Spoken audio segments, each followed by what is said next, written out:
اس کام کے کچھ لوازم ہیں، کچھ شرائط ہیں، اس کی کچھ تدریج ہے جو ہمیں سنت سے ملتی ہے، قرآن سے ملتی ہے، حدیث سے ملتی ہے۔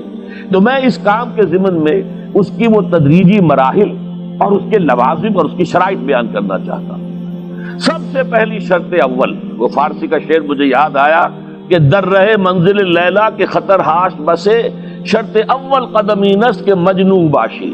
پہلی شرط یہ کہ مجنون بنو۔ تو یہاں کا پہلی شرط کیا ہے؟ پہلے صاحب ایمان بنو، ایمان تمہارے دلوں میں ہو۔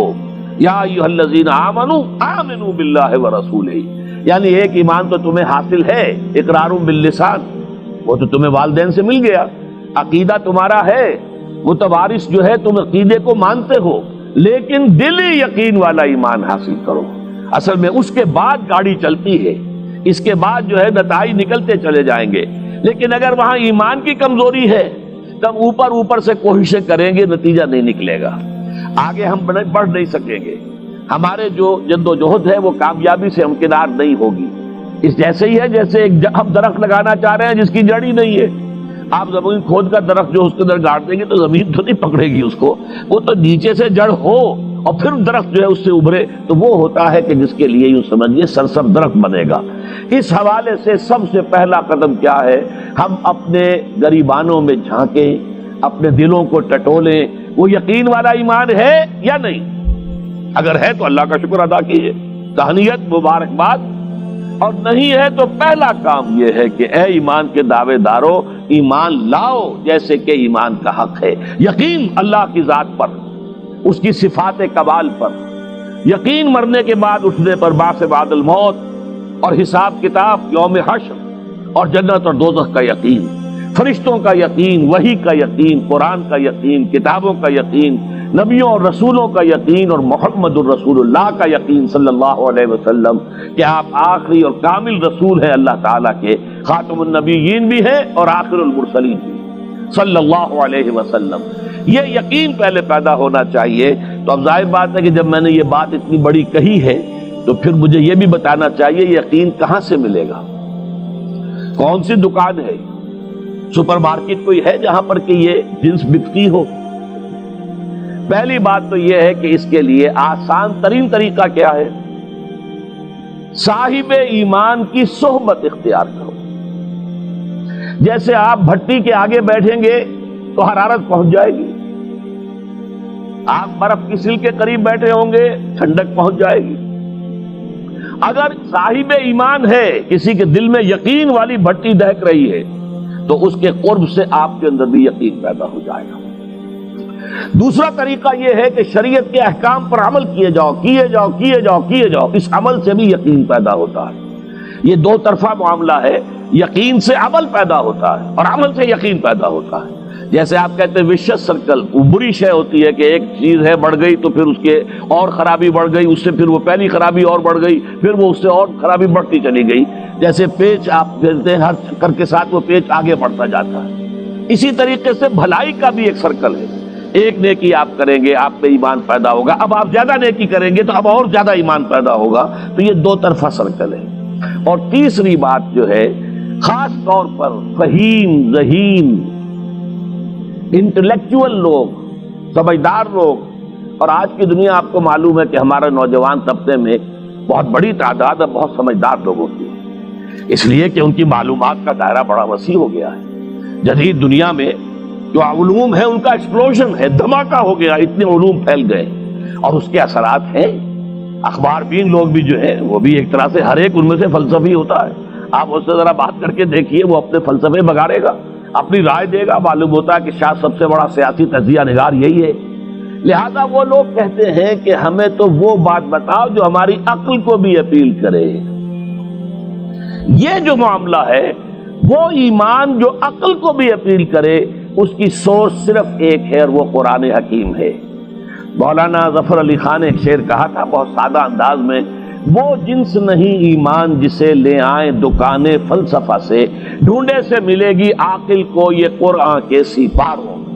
عاقل جو ہے انٹلیکچوئل، ایک ہے عام آدمی جو ہے صاحب یقین کی صحبت سے بھی یقین پیدا ہو جائے گا، عام آدمی عمل کرتا رہے گا اس سے بھی یقین پیدا ہو جائے گا، لیکن عاقل، انٹلیکچوئل، وہ شخص جو کہتا پہلے میری عقل کو اطمینان ہونا چاہیے پھر مانوں گا، اس کے لیے جو سورس ہے، منبع ہے، سرچشمہ ہے ایمان کا، وہ صرف اور صرف قرآن ہے۔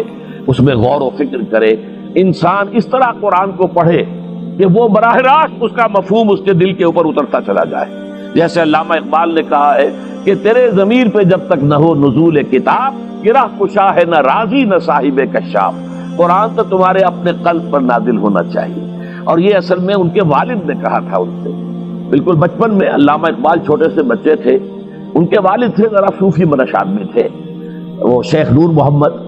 وہ آئے فجر کی نماز مسجد سے پڑھ کر آئے تو دیکھا کہ اقبال جو ہے بچہ وہ قرآن پڑھ رہا بیٹھا ہوا۔ اس نے کہا والد نے کہ بیٹے تم یہ قرآن کیسے پڑھتے ہو؟ اب وہ حیران ہوا بچہ، یا بجان بس میں پڑھتا ہوں قرآن جیسے پڑھتے ہیں، آپ کا مطلب کیا ہے؟ کہا بیٹے قرآن ایسے پڑھا کرو کہ جیسے یہ تم پر نازل ہو رہا ہے، یوں سمجھو کہ تم پر نازل ہو رہا ہے، تم مخاطب ہو۔ اب اس چیز کو انہوں نے اپنے اس شعر میں ادا کیا، تیرے ضمیر پہ جب تک نہ ہو نزول کتاب، گرہ کچا ہے نہ راضی نہ صاحب کشاف۔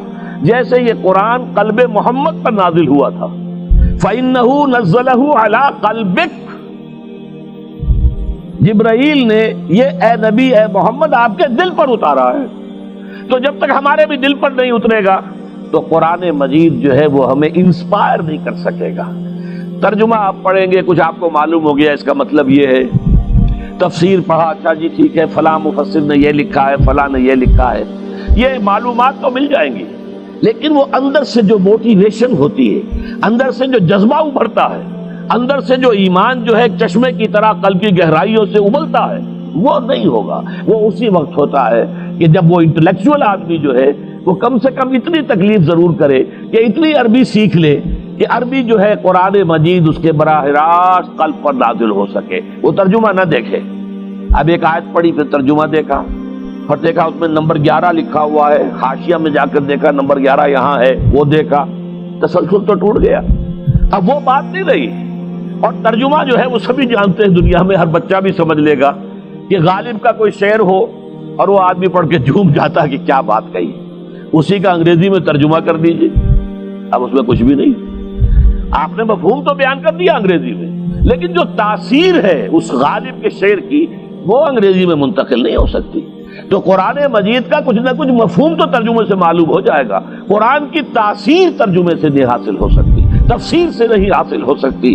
اسی لیے دو سب سے بڑی تفسیروں کا ذکر علامہ اقبال نے کیا ہے کہ گرہ کشا ہے نہ راضی، نہ امام راضی کی تفسیر کبیر سے تمہیں فائدہ ہوگا اور نہ امام زمخشری کی کشاف سے ہوگا، جب تک کہ تمہارے اپنے دل پر قرآن نہ اترے۔ اور اس کے لیے لازم ہے کم سے کم یہ کہ اتنی عربی انسان سیکھ لے کہ بیریئر نہ ہو ٹرانسلیشن کا، کوئی پردہ حائل نہ ہو درمیان میں، تسلسل نہ ٹوٹے، آپ براہ راست پڑھ رہے ہیں اور براہ راست اس کا مفہوم آپ کے قلب پر نازل ہو رہا ہے۔ تو پہلا سٹیپ جو میں نے ان 3 آیتوں پر اضافی آیت سورہ نساء کی آپ کے سامنے رکھی، ہم میں سے ہر شخص کا پہلا کام یہ ہے کہ وہ یقین والا ایمان حاصل کرے۔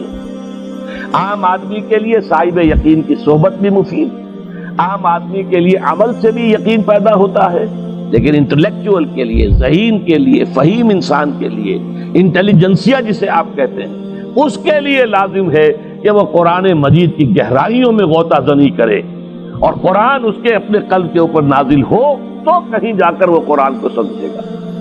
چنانچہ علامہ اقبالی کا ایک اور شعر میرے ذہن میں آیا ہے، وہ میں آپ کو سنا دوں۔ ہم یہ سمجھتے ہیں کہ عرب تو ان کی اپنی زبان ہے، لہذا وہ تو قرآن مجید کو سمجھتے ہی ہوں گے، لیکن بسا اوقات ایسا بھی ہوتا ہے اگر دل پر حجاب آئے ہوئے ہوں تو قرآن مجید کے سمجھنے سے بھی کچھ حاصل نہیں ہوتا، دل پر حجاب ہے۔ یہی وجہ ہے تو عرب ہو یا عجم ہو، تیرا دل نہ دے گواہی، لغت غریب، یہ قرآن مجید جو ہے، تو عجم ہو یا عرب ہو، یہ قرآن مجید تیرے لیے لغت غریب رہے گا جب تک کہ تیرا دل گواہی نہیں دیتا۔